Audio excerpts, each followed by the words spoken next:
আমি আমাদের ঠাকুরগাঁও জেলার বিভিন্ন এলাকায় বসবাসরত সংখ্যালঘু যারা রয়েছে, সনাতনী বা বিভিন্ন ধর্মের যে সকল সংখ্যালঘু রয়েছে তাদের দৃষ্টি আকর্ষণ করতেছি। আপনাদের উদ্দেশ্যে মূলত আমরা এই বার্তাটা দিচ্ছি। আপনারা জানেন বর্তমানে আমাদের বাংলাদেশের অবস্থা খুবই খারাপ এবং আমাদের বাংলাদেশে আমাদের সংখ্যালঘুদের উপর কী ধরনের নির্মম নির্যাতন এবং অত্যাচার হচ্ছে আপনারা সেটাও জানেন।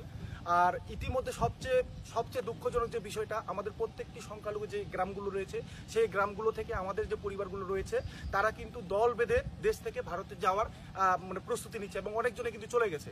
তো আমার কথা হচ্ছে, এই সকল অন্যায় অবিচার নির্যাতন সহ্য করে আমরা যদি এই মুহূর্তে দেশ থেকে চলে যাই, বিশেষ করে সবচেয়ে বেশি ক্ষতিগ্রস্ত হবো আমরা যারা তরুণ রয়েছি।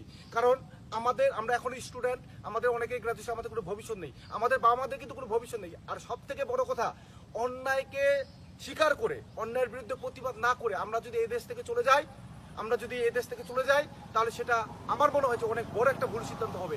আমি সেই জায়গা থেকে আমার ঠাকুরগাঁও জেলার সকল সনাতনী বা ঠাকুরগাঁও, পঞ্চগড়, দিনাজপুর সকল এলাকার সনাতনী সংখ্যালঘু যারা রয়েছে সকল ভাই বোনদের আমি দৃষ্টি আকর্ষণ করতেছি। আমরা আগামীকাল সকাল 11টায় ঠাকুরগাঁও জেলার বড় মাঠ থেকে একটি বৃহৎ প্রতিবাদ মিছিলের আমরা আয়োজন করতেছি। আপনারা সবাই অবশ্যই ঐক্যবদ্ধভাবে আপনাদের প্রতি হওয়া প্রত্যেকটি অন্যায়, প্রত্যেকটি নির্যাতন, প্রত্যেকটি লুটপাট, প্রত্যেকটি অগ্নিকাণ্ডের বিরুদ্ধে প্রতিবাদ করার জন্য আপনারা দল বেঁধে আমাদের সাথে ঐক্যবদ্ধ হয়ে কালকে আমাদের সাথে সংযুক্ত হবেন এবং আপনারা এই নিউজটি অবশ্যই সবাইকে জানিয়ে দিবেন। আমরা কালকে ঠাকুরে করব, তারপরের দিন আমরা দখলে পঞ্চগড়ে করব এবং আমাদের যেখানে আমাদের সংখ্যালঘুদের উপর নির্যাতন হয়েছে, আমাদের সনাতনী, আমাদের বৌদ্ধ, খ্রিস্টান বা অন্যান্য সংখ্যালঘু যারা রয়েছে, যেখানে আমাদের উপর নির্যাতন হয়েছে আমরা সেই জায়গায় আমাদের প্রতিবাদ গড়ে তুলব। আমি চাই যে কালকে সকাল 11টা থেকে আমরা জানাতে চাই, আমরা পুরো দেশকে, পুরো বিশ্বকে আমরা জানাতে চাই যে আমরা এ দেশ থেকে যেতে চাই না এবং আমাদের সাথে যে সকল অন্যায়, অত্যাচার এবং জুলুম নির্যাতন হচ্ছে এগুলো যেন অতি দ্রুত শক্ত হাতে দমন করা হয় এবং আমরা আমাদের প্রতিবাদের আওয়াজ আমরা ভীত স্বতন্ত্র না হয়ে, আমরা আক্রমণ এবং নির্যাতিত না হয়ে এদেশ থেকে চলে যাওয়ার সিদ্ধান্ত পরিত্যাগ করে আমরা কালকে থেকে আমরা প্রতিবাদ গড়ে তুলি এবং সেই প্রতিবাদ গড়ে তোলার জন্য আপনারা অবশ্যই কালকে সকাল 11টার মধ্যে আপনারা বড় মাঠে উপস্থিত হবেন এবং সেই বড় মাঠ থেকে আমরা কালকে আমাদের প্রতিবাদ মিছিল বের করব। এই বার্তাটি আপনারা সবাইকে জানান, এইটুকুই আপনাদের সবার কাছে প্রত্যাশা। আমি জানি যে এই নির্যাতন, এই অত্যাচার, এই অন্যায়ের বিরুদ্ধে আপনারা সবাই প্রতিবাদ করার জন্য আসবেন।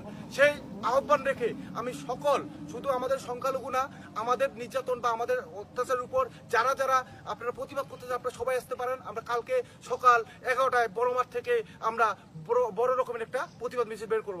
আপনারা সবাইকে জানান, অবশ্যই দল বেঁধে আমার প্রত্যেকটি সংখ্যালঘু ভাই বোন কালকে যেন আসে, নিজেদের উপর অত্যাচার হওয়া, অন্যায় হওয়া প্রত্যেকটি অবিচারের প্রতি তারা যেন প্রতিবাদ গড়ে তোলে, এই প্রত্যাশা আমি রাখতেছি। অবশ্যই সকাল 11টায় আপনারা আসবেন, এই প্রত্যাশা রেখে আমি আবারও আমার সংখ্যালঘু ভাই বোনদেরকে আহ্বান জানাবো আপনারা আসবেন এবং এই প্রত্যাশা রেখে আমি আমাদের এই বার্তাটি এখানে শেষ করতেছি। সবাইকে ধন্যবাদ, নমস্কার।